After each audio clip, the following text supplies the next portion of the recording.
Okay guys, welcome back na naman sa aking YouTube channel. No? So bukas update ni Mir4 which is sobrang dami guys. Including na yung future events regarding do sa bagong contents. So isa-isayin natin mga bossing.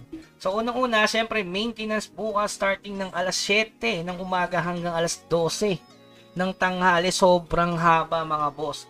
So unang-una dyan yung Somachon Summer Crash Events. So isa-isa na natin mga boss. Una dyan yung Summer Crash 7 days check-in. So sobrang solid. Merong Secret Peak, Mystical Piece, Summon Tickets 20, Legendary Spirit Stone Summon 50. Okay? So yung pangalawa naman, syempre yung Popsicle. So may drop siya. Starting siya ng June 25 bukas hanggang July 8. Okay? So yan. Item drop hanggang July 8. Tapos yung exchange period niya is July 15. So ibig sabihin, almost 14 days siya mga boss. Okay? So ano yung pwedeng ipalit mo? Pwedeng cool popsicle box. Ayan, kita nyo naman. So ito yung laman ng popsicle box na yan. Somo na naman para makakuha ka ng legend. Syempre may kasamang pang codex. Ayan. So syempre kompleto yun yung codex. Mas solid yun para mas mabilis magpa-level lang yung character. So dito may nakita akong maganda rin dito. Syempre yung mga epic dragon steel pa rin. Tapos epic constitution para sa mga alp para kumita ng dayas. Kasi mapapakinabangan na natin yung mga herb para sa new content. So mamaya natin pag-usapan yan mga bossing.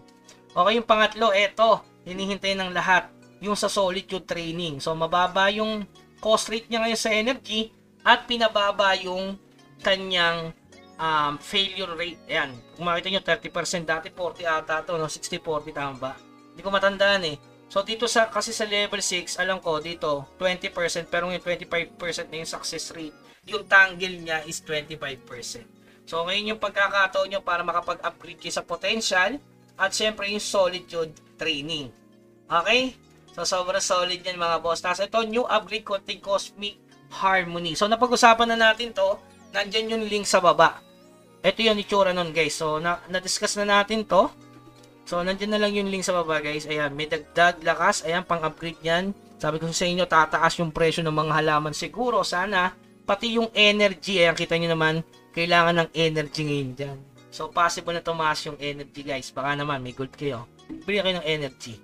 Kasi talagang marami mag-uubos dyan. Pero ang problema, per server to no. Ewan ko lang kung nandito yung mga mamaw sa server natin.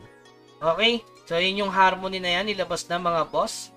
Tapos yung pangatlo, new tier 2, legendary treasure. So napag-usapan na natin itong mga boss. Siyempre may boss rate, Iron Blood Ghost Spear Fighter. Yan. Tapos Yellow Dragon Wayfarer event. So yun, event will run for 2 weeks mga boss. Yellow Dragon Wayfarer event. Tapos yung panghuli, yung new appearance equipment Guardian of the Sea. So napakita ko na rin to sa ating future updates. Ayan, sigurado matik ay yung ibibigay. Ngayon, bukas, no? Including yung siguro itong sasakyan na to. Nabanggit ba? Yun, Command the Sea this summer with the Guardian of the Sea outfit. Yun lang, nawala yung mount, okay? Tapos service language changes. Okay? So yan, keep grinding lang sa Mir4 guys. Abangan natin yung eto. Tingnan natin kung makakapag-upgrade tayo dito or base talaga to sa level. So bukas na natin malalaman. Yung regarding dito, hindi ko masyadong napaliwanag yung regarding dito sa Star 1, 1 Star, 126 level ba, 136. Kasi tayo ay level 136 na. So siguro abot tayo sa stage 2, no?